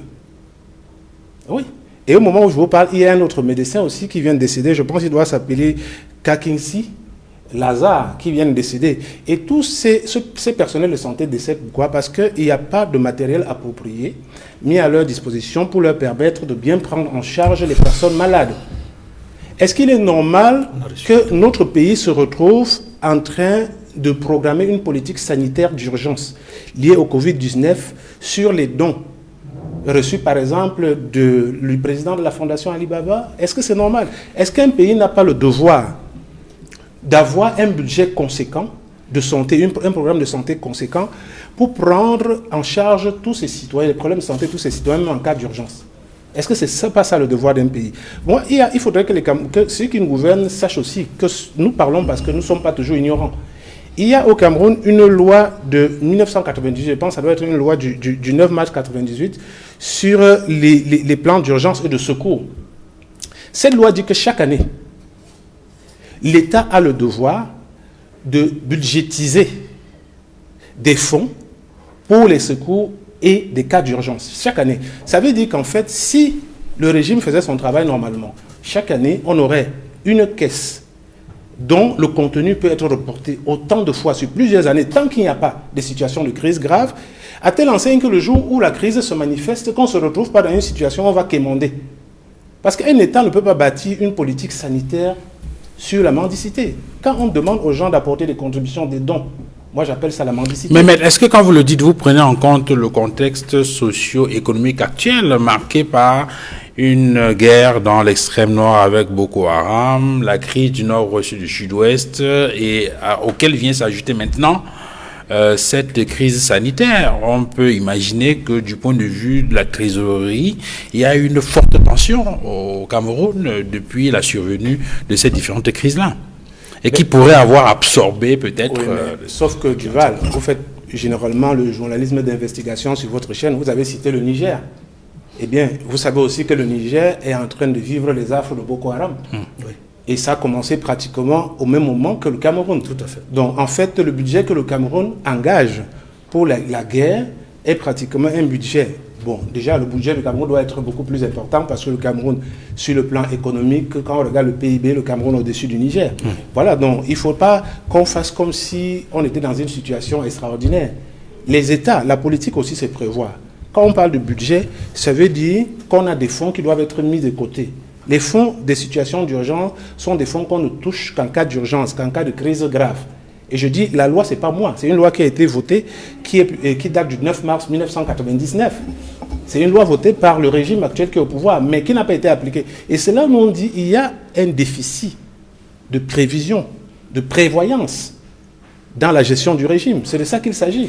Voilà. Elon Kambia, pour sortir de cette émission, il y a la question du confinement total qui fait débat dans l'opinion. Certains estiment que, comme d'autres États, on devrait arriver à une situation de confinement total pour maximiser nos chances d'éviter la propagation rapide de cette pandémie? Est-ce que c'est une mesure qui, de votre point de vue, peut être envisagée? Je rappelle que pour l'instant, l'option du gouvernement semble être les dépistages massifs qui ont d'ailleurs commencé dans d'autres villes du Cameroun en dehors de Yaoundé. Oui, avant de répondre à cette question, je voudrais abonder dans le sens de la question précédente et qui concernait la solidarité entre les Camerounais. Je crois que les Camerounais ont suffisamment démontré depuis des décennies leur solidarité chaque fois qu'il y a une situation difficile. Et on l'a vu encore récemment lorsqu'il y a eu la catastrophe de Ngouaché, à Bamougoum, à Bafoussam. Les Camerounais sont solidaires chaque fois qu'il y a des situations très difficiles. Je voudrais ajouter, en évoquant encore ce que j'appelais cacophonie gouvernementale, dans un souci de plus de synergie gouvernementale, de dire qu'il y a à travers chacun des ministères au moins une direction où l'on peut amener chacun des ministères à contribuer à la lutte qui est menée actuellement par le ministère de la Santé. Prenons l'exemple du ministère de l'administration territoriale. Il y a une direction de la protection civile. Quand on parle de la protection civile, c'est tout ce qui a comme catastrophe, tout incident, tout événement grave qui met la vie des populations en danger. Aujourd'hui, avec le coronavirus, les citoyens sont en danger de mort tous les jours. La protection civile du ministère de l'administration territoriale peut être associée à cette lutte.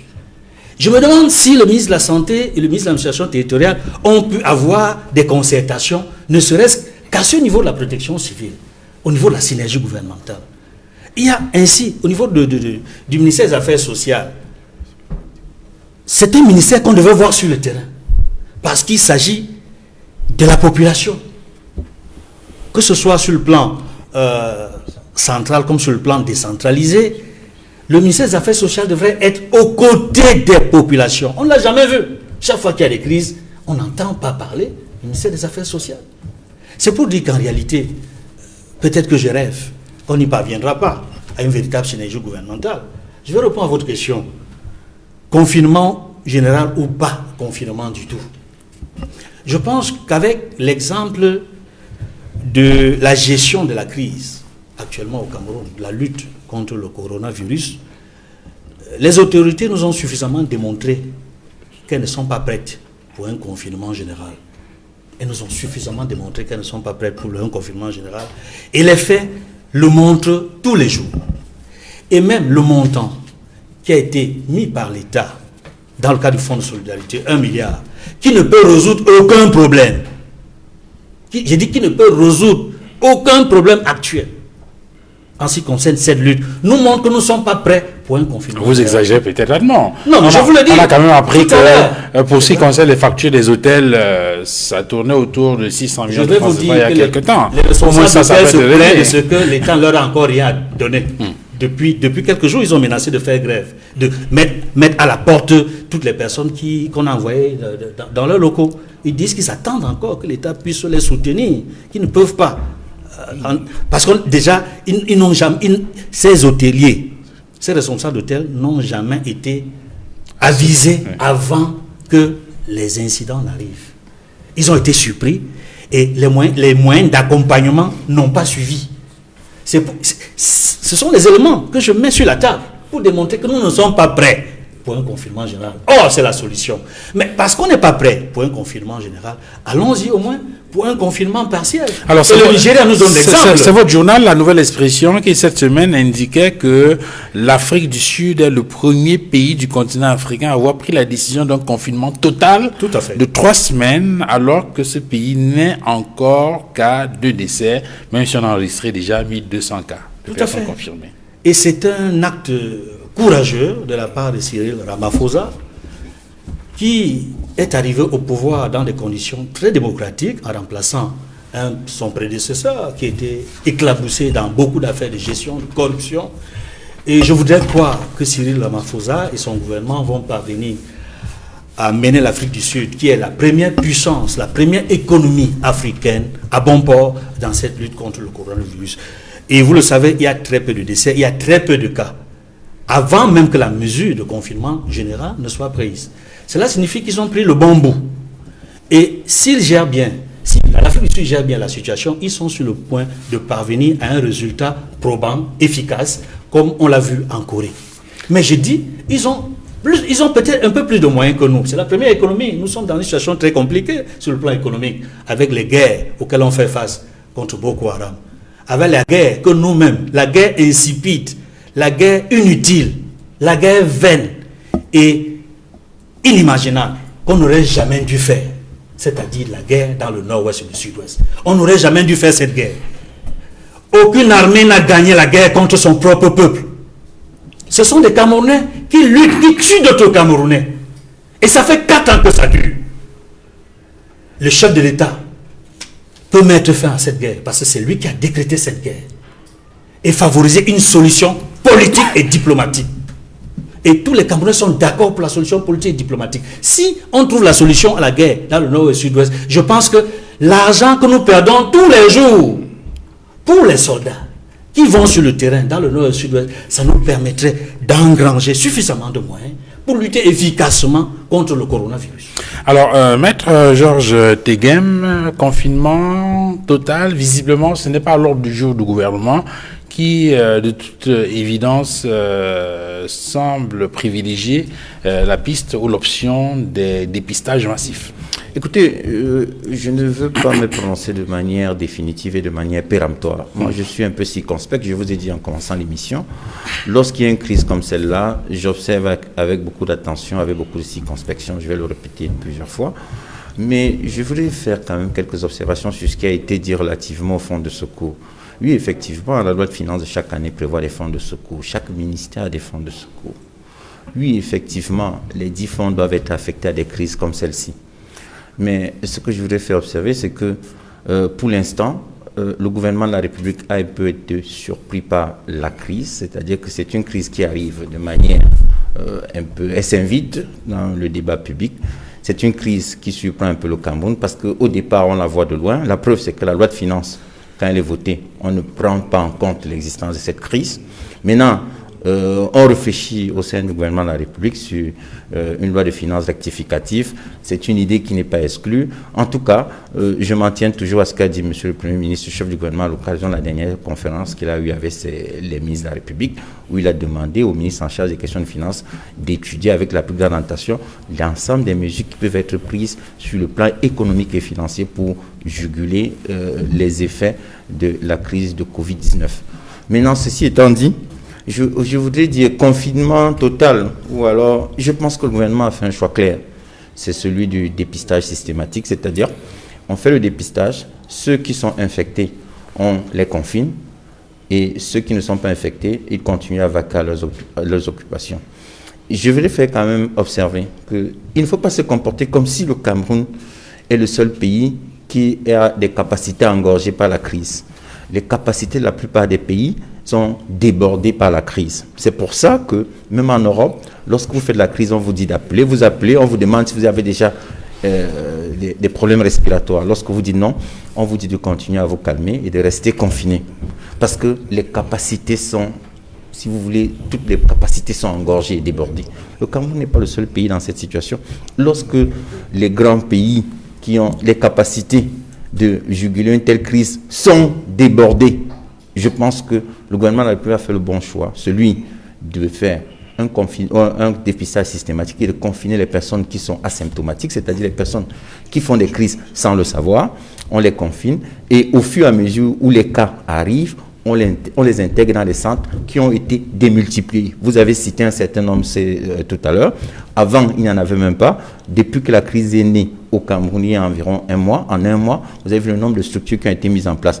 Ce sont des gestes qui sont posés, qui vont dans la bonne direction et nous ne pouvons que les approuver, même si nous pensons qu'il faut toujours continuer à travailler pour aller plus loin encore dans la résolution de cette crise. Donc, s'il faut acheter les appareils respiratoires des nouveaux, il faudrait que les ministres en charge des questions de finances ne lésinent pas sur les moyens parce qu'il s'agit d'une crise qui nous affecte et qui risque de créer une véritable psychose à la société. C'est ce que nous ne souhaitons pas et nous pensons qu'il faut accompagner le gouvernement dans la prise en charge de cette crise et nous conseillons enfin à tous les Camerounais de porter leur masque. Dans les voitures, les gens sont avec les masques. Portez votre masque les gens qui ne sont pas médecins n'ont pas à vous dire qu'ils ne portent pas le masque à tel endroit.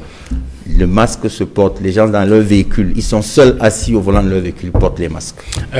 Maître Teguem, avant de la parole à Maître Sikati, il y a la question de la mobilisation des fonds, de ce fonds spécial de solidarité nationale. C'est vrai que vous aurez commencé à développer là-dessus tout à l'heure. Lorsqu'on parcourt le journal Le Messager de cette semaine, le journal indique que on a très peu de chances d'obtenir un résultat satisfaisant en ce qui concerne la collecte de ce fonds spécial de solidarité nationale, tant il est que celui qui l'initie en réalité n'a pas souvent réussi. En tout cas, ces jours-ci a beaucoup échoué. Le journal parle de la lutte contre Boko Haram qui est un échec, de la résolution de la crise dans le nord-ouest et le sud-ouest qui est un échec, de la CAN 2019 que le chef d'État n'a pas pu organiser, et que de ce point de vue-là, peut-être en faisant un peu de récurrence, on se retrouverait également dans une situation d'échec pour ce qui concerne ce fonds de solidarité nationale. Quelles sont les chances dont dispose le gouvernement, la République, pour obtenir le maximum de moyens financiers, de votre point de vue, pour faire face à cette pandémie? Je voulais faire observer que le succès n'est pas le succès d'un seul homme. C'est le succès du peuple camerounais d'abord. Et si je voudrais prendre un seul homme, j'aurais bien voulu que le journal Messager évoque également la crise de Bakassi, qui a été gérée de manière remarquable. Il faut le dire. Pourquoi le journal Messager n'évoque pas la crise de Bakassi, qui a été gérée de manière remarquable par M. le Président de la République? Pourquoi le journal Messager n'évoque pas les CAN qui ont été gagnés par le Président de la République? Le Cameroun a gagné 4 CAN avec le Président de la République, ou 5 même aujourd'hui avec le Président de la République. J'aurais bien souhaité qu'on évoque aussi des exemples comme ça. En tout cas, chaque être humain a des problèmes dans sa vie, chaque être humain a une vie, et au cours de sa vie, il a des succès, il a des échecs. Le Président de la République n'est pas exempt de cela, mais je souhaite, en tout cas en ce qui concerne le coronavirus, que les Camerounais accompagnent le gouvernement de la République et qu'on laisse le Président de la République gouverner ou alors gérer le Cameroun, que chacun d'entre nous apporte ce qu'il peut à la résolution de cette crise.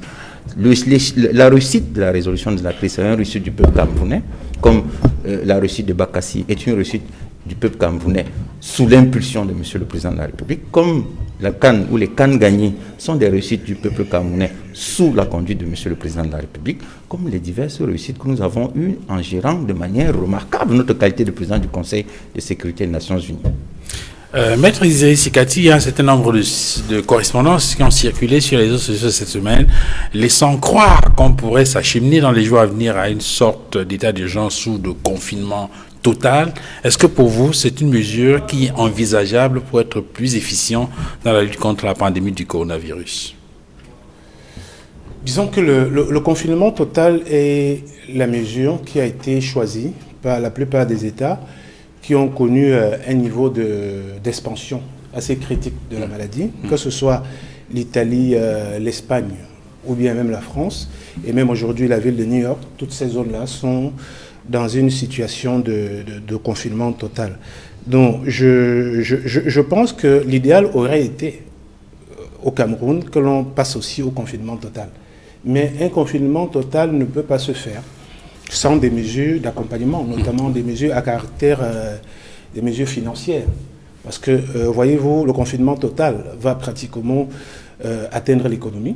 Voilà, il y aura des pans de l'économie, des opérateurs économiques qui peuvent déposer le bilan à cause du confinement. Donc il faut trouver quand même un moyen de compensation financière.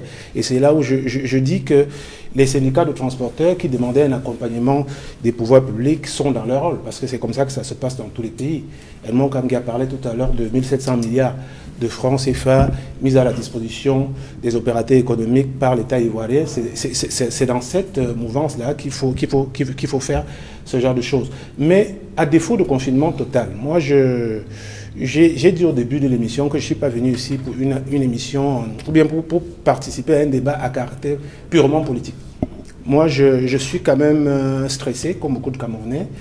Et je ne doute pas un seul instant que vous aussi, qui êtes sur le plateau avec moi, même Teguem, maître Teguem du RDPC, que vous soyez très préoccupés par cette situation-là. Donc je pense que mon souci, c'est de faire un débat qui est constructif, un débat qui peut aider peut-être nos autorités à améliorer les conditions d'appréhension de cette pandémie-là. C'est de ça qu'il est question. Et pour moi, ce qui a marché ailleurs, il n'y a pas de raison que ça marche chez nous. Je dis, il y a deux procédés. Le confinement total est l'un des moyens pour combattre la pandémie. Mais il y a des États qui n'ont pas opté pour le confinement total, qui ont opté par exemple pour le port des masques obligatoires. J'insiste sur le terme obligatoire. Parce que il ne faut pas rentrer dans le genre de débat où on dit hier, on disait qu'il ne faut pas porter les masques, aujourd'hui on dit qu'il faut porter. La politique a ceci de dynamique qu'elle évolue. Et à partir du moment où les experts aussi, dans leurs analyses, évoluent dans la façon d'appréhender la pandémie, je pense qu'il est du devoir des politiques de s'arrimer à l'avis des experts. J'ai écouté beaucoup de médecins qui disent que le port du masque est un mode alternatif. Par exemple, pour des pays comme le Cameroun qui ne peuvent pas se vanter d'avoir les mêmes moyens sanitaires que des grands pays comme l'Italie, qui malgré ça sont quand même dans une situation assez délicate. Donc, je dis et je répète, il faut que chaque Camerounais pense à s'approprier un masque. Et les experts sont en train de dire, c'est important, les experts disent que les masques ne sont pas forcément des masques médicaux qui sont fabriqués par des grands laboratoires. Même le simple fait de mettre un mouchoir pour couvrir et son nez et sa bouche peut avoir le même effet qu'un masque médical qui est fabriqué dans un grand laboratoire ou bien dans une usine avec toutes les conditions d'hygiène. Et tous les Camerounais doivent se mettre ça dans la tête. Et à côté de ça, il faut que les pouvoirs publics comprennent que leur accompagnement est nécessaire. Parce que tout le monde, même si vous allez aux États-Unis, parce que quand on parle d'éducation, je suis surpris, même quand vous allez aux États-Unis, en France, ces pays sont réputés pour avoir des systèmes où les gens sont le plus éduqués. Mais si vous n'avez pas les forces de maintien de l'ordre, derrière les gens, il y a beaucoup de personnes qui ne vont pas respecter les décisions prises par les autorités administratives. Pour preuve, aujourd'hui, on voit bien, tous les jours, les policiers français, ils verbalisent des Français qui n'ont pas respecté les règles du confinement. Tous les jours, en France, il y a près de 300 000 procès-verbaux qui sont établis par les policiers. Les amendes vont de 105 € à plus de 1500 €, même des peines d'emprisonnement qui peuvent aller jusqu'à 6 mois. Donc, il faudrait que chez nous aussi, nous comprenions que dans une situation de crise où les gens sont aussi dans une situation ils doivent ménager la chèvre et le chou. Ça veut dire que vous avez quelqu'un qui veut bien respecter le confinement, mais souvent, il est obligé de sortir le matin. Oui, il faut comprendre qu'à un certain moment, l'État doit accompagner, mais il faut aussi que les forces de maintien de l'ordre. Donc, la sécurité aussi est protégée, parce que vous n'allez pas demander à un policier à qui vous n'avez pas donné les éléments pour se protéger, d'aller combattre ceux qui ne respectent pas les règles prescrites par l'administration. Donc, il faut donner les moyens aux forces de maintien de l'ordre. Par exemple, quand je vois des policiers dans un pick-up, aucun d'entre eux n'a un masque, et ils vont peut-être aller dans un bar qui est ouvert après 18 h pour demander aux gens de fermer ou bien interpeller les gens, j'ai envie de dire, un policier raisonnable va dire, je ne peux pas mettre ma vie en danger en même temps que je fais respecter la loi. Et c'est pratiquement la même chose qui s'est passée dans les zones de mise en quarantaine où vous aviez certainement des policiers non protégés à qui on demandait d'obliger des personnes mises en quarantaine à rester dans leur chambre. Donc ça, c'est un véritable problème. À côté de ça, je voudrais quand même, avec votre permission, dire un petit mot sur le fonds de solidarité du MRC que nous avons appelé Survie Cameroun. En fait, il ne s'agit pas d'une initiative politique. Certes, c'est le MRC qui est à l'origine de l'idée, mais il s'agit de mobiliser tout le monde, même les acteurs de la société civile, pour faciliter des contributions qui devront servir à épauler, appuyer l'État. Par exemple, du matériel. On peut déjà, j'ai des camarades qui fabriquent par exemple des masques de protection, qui fabriquent des lavages des mains. Voilà, donc c'est de ça qu'il s'agit, c'est-à-dire il faut une forme de mutualisation des efforts pour aider ceux qui sont dans la difficulté. À côté de ça, vous allez me permettre de dire quand même un petit mot. Quand j'ai entendu Maître Thiem, il vient ici pour le compte du RDPC. Ça veut dire que quand le RDPC l'envoie, c'est parce que le RDPC est d'accord avec ce qu'il va dire. Tout à l'heure, il a dit qu'il faut penser, il faut que si jamais la nécessité se présente d'acheter des appareils respiratoires, il faudrait que le ministre des Finances débloque les fonds. Ça veut dire que pour le moment, d'après lui, et je suppose pour le RDP, ce n'est pas urgent. Alors qu'on se rend compte que la plupart de ceux qui arrivent en urgence sont des personnes qui sont au-delà de 70 ans. Ça veut dire que si vous avez des gens de plus de 60 ans qui sont atteints par le Covid-19, vous avez un pourcentage très élevé pour que la plupart d'entre eux arrivent en zone d'urgence. Donc rien qu'à partir de ce spécimen-là, je pense qu'on ne peut pas venir sur le plateau rester encore dans l'expectative. On doit se dire que des cas d'urgence doivent se présenter. Donc, s'il parle comme ça veut dire que jusqu'à maintenant, les appareils respiratoires, la semaine dernière, on disait qu'on n'avait que 25 millions de Camerounais. Jusqu'à maintenant, on est toujours à 50. Et pour finir sur le masque, le masque, les Camerounais peuvent se confectionner. Je veux dire, il y a des masques, j'en ai vu. Et j'ai vu des experts qui ont dit que ces masques-là peuvent garantir la sécurité sanitaire des gens. Les masques qu'ils peuvent acheter, peut-être 100 francs, 200 francs, c'est peut-être un petit effort à faire dans sa bourse, mais ces masques-là ont l'avantage qu'ils peuvent être réutilisés après avoir été lavés au savon et même peut-être le repasser. Ça, c'est important. Repasser, oui. Bon, le masque de Maître Tegem, c'est un masque. J'espère qu'il sait qu'après 3 heures, il ne doit plus l'utiliser. Mais c'est vrai que c'est le type de masque que beaucoup de Camerounais ne peuvent pas se l'offrir. Parce que 3 heures, en une journée, vous devez utiliser ce type de masque peut-être 4 à 5 fois. Oui. Et il doit coûter, aujourd'hui, avec la spéculation, je pense qu'il doit coûter 1500, 2000. Voilà, demander aux Camerounais moyen de s'approprier ce type de masque, c'est un peu lui demander de se planter un couteau dans la gorge. On va s'arrêter là pour ce dimanche. Infiniment merci d'être venu. Maître Georges Tegem, merci d'être venu sur le plateau de Droit des Réponses. Merci. Merci également à vous, Edmond Kamgia, d'être venu là ce dimanche pour échanger avec nous. Merci également à vous, Maître Désiré Sikati, d'avoir participé au débat. Merci à toute l'équipe autour de Mitterrand Dam, Eric Ouattad, Dallas Tchana, Emos Fongo, Raphaël Dipanda. Excellent dimanche à tous et à très bientôt sur Equinox Télévision. Au revoir.